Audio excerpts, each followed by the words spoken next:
Hi, PerspectaWeather.com meteorologist Paul Dorian here on Friday, March 29th.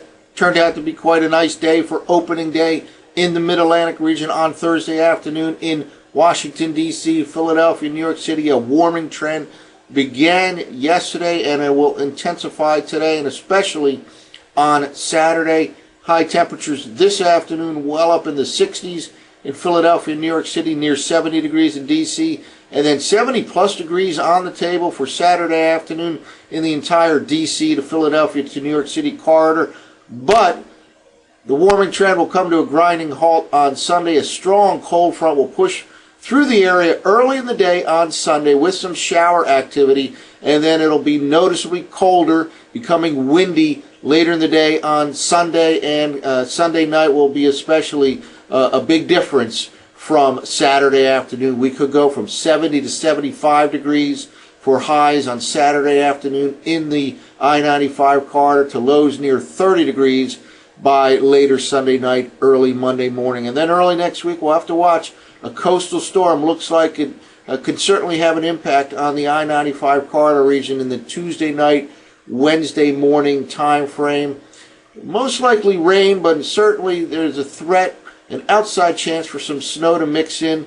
Higher elevation locations to the north and west of the I-95 corridor. Places like the Poconos, for example, certainly can get some snow out of this coastal storm possibility. Again, we're talking Tuesday night, Wednesday morning, and we'll focus in on that over the next couple of minutes. Here's the current surface map. Notice high pressure situated along the southeastern U.S. coastline.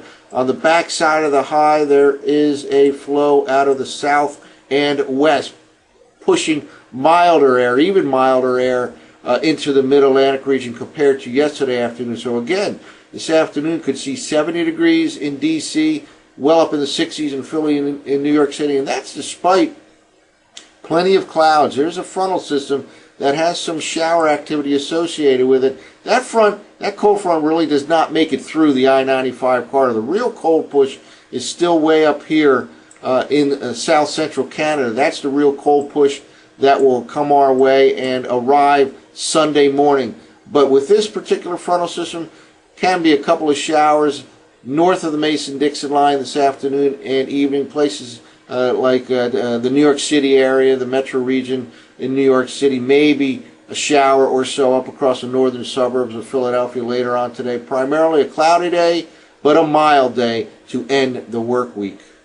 Here's the latest radar loop, and again, it's rain-free right now across southeastern Pennsylvania, and from there south and west across D.C., primarily rain-free. There are lots of clouds. Now notice a lot of shower activity upstate Pennsylvania, upstate New York. Certainly New York City region can get a couple of showers during the day today, even into the overnight hours. Maybe a shower across northern suburbs of Philadelphia this afternoon and this evening. But for the most part, from Philly down to D.C., primarily rain-free today into tonight. Lots of clouds, however, but it will be mild up and down the I-95 corridor from D.C. to New York City. Again, 70 degrees on the table for this afternoon in D.C., in the 60s in Philly and New York City. Well, let's take a look at last night's zero-Z run of the GFS model. We're looking here first at the 500 millibar level. Again, two big things to watch for in the next several days. First, a strong cold frontal passage that arrives in the I-95 corridor early Sunday morning. Very mild ahead of it, especially Saturday afternoon. But certainly this is a legitimate cold shot coming for Sunday night, Monday, Tuesday, and even into the day on Wednesday. It looks like the first half of next week will be colder than normal in the Mid-Atlantic region. So let's move forward here from Friday morning as we push forward. And here's upper level system over the western Great Lakes by early Saturday. That's associated with that cold push of air. We saw a moment ago in the surface map that the real cold front to watch for right now is way up across south central Canada, and here's the upper level feature associated with that frontal system, and it slides right into the I-95 corridor by Sunday morning. Front aligned right here with these upper level winds blowing from the southwest and the northeast. Doesn't look like a major rain event associated with the frontal passage on Sunday morning. Certainly can be a few showers late Saturday night and Sunday morning, maybe into the midday hours. Generally a clearing type of pattern late Sunday as the winds shift to a northwesterly direction in the D.C., Philly, New York City metro region. And again, colder air moves in. The highs of the day on Sunday may be reached during the late morning, midday hours, and then turning slightly colder in the afternoon. Let's keep moving forward here. By Monday morning, cold front is through. We're in a cold air mass for this time of the year. Perhaps 10 degrees or so below normal for this time of the year. Highs right now in Philadelphia on average about 57 degrees. I could see 47 degrees for highs Monday afternoon. And here's another wave of energy here that will help to form a coastal storm in the Tuesday, Wednesday time frame. And it's a very impressive looking possibility for a coastal storm here by Tuesday morning. Vigorous upper level wave of energy takes on kind of a negatively tilted trough axis. That means extending from northwest to southeast. That promotes a lot of upward motion on its eastern flank. That will help to spawn a strong surface storm along the mid-Atlantic coastline, and then it looks like off the mid-Atlantic coastline by the Tuesday night, Wednesday time frame. Let's move forward here. And here we go. This is Tuesday night. At this time, it could be strong low pressure right in this region right here. This would be even more interesting, let's say, if this were January or February. As it is, there may be enough cold air around for some snow, at least to mix in some of the higher elevation locations across the northeastern part of the country Tuesday night into Wednesday morning. Again, we're talking about places like the Poconos, for example, in northeastern Pennsylvania. Let's move forward here. And by Wednesday morning, it looks like there'll be a very strong storm system right off the mid-Atlantic, perhaps off the southern New England coastline by Wednesday morning. Again, its impact in D.C., Philadelphia, New York City would be in the Tuesday night, Wednesday morning time frame. Well, now let's take a look at the surface forecast maps from the 0Z GFS model run. A lot of showers right now, upstate Pennsylvania, upstate New York, but very few of them make it into the I-95 corridor region, at least from Philadelphia down to D.C. Could be a couple of showers later today in New York City, and from there north and west. That's not the real push of cold air. The real push of cold air shows up here in south central Canada by early Saturday morning. And here's a developing low along that frontal boundary zone. Look at the screaming north winds across the northern plains. A legitimate cold air mass for the end of March, the beginning of April, which begins on a Monday. And here we go by late Saturday. Lots of moisture associated with that frontal boundary zone headed towards the east coast. And here we go by Sunday morning. The frontal boundary zone is right here aligned with the I-95 corridor come Sunday morning.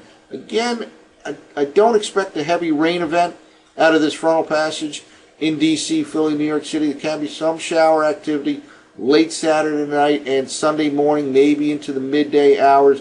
That would be in the form of snow. Upstate Pennsylvania, upstate New York, do not expect any snow in the I-95 corridor region on Sunday.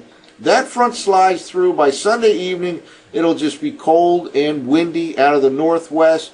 We'll know we're in a much colder air mass than what will begin the weekend. Again, 70-plus degrees on Saturday afternoon, but by Sunday night, it'll be back to winter coat weather. Phillies have a game on Sunday evening, 7 p.m. game. It will be quite cold indeed for that particular game, much different than Saturday afternoon when they play next. And here we go by Monday morning, April Fool's Day. Cold high pressure sitting right on top of the mid-Atlantic region.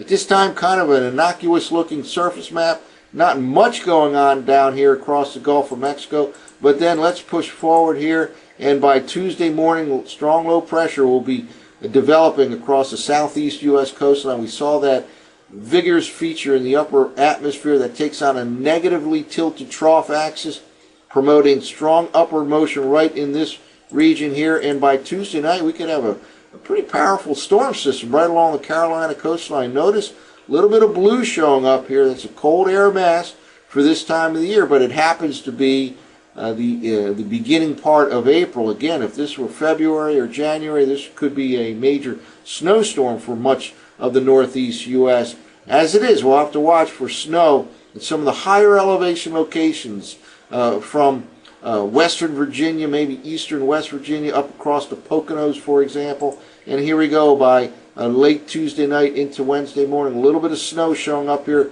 Those higher elevation locations north and west of New York City. Generally rain from the coast to the immediate I-95 corridor region. It could be some strong winds. Could be a bona fide strong coastal storm by late Tuesday night, Wednesday morning, right off the Mid-Atlantic coastline. That moves to the north and east. Could spread snow all the way to interior higher elevation locations of New England by Wednesday morning, Wednesday midday hours before it finally pulls off the coast. So a couple of big features coming up after a very warm end of the work week and beginning to the weekend. A strong cold front arrives on Sunday, and then we'll have to watch for the possibility of a strong coastal storm which could impact the D.C., Philly, New York City corridor Tuesday night, Wednesday morning. That's it for now. For PerspectaWeather.com, I'm meteorologist Paul Orion.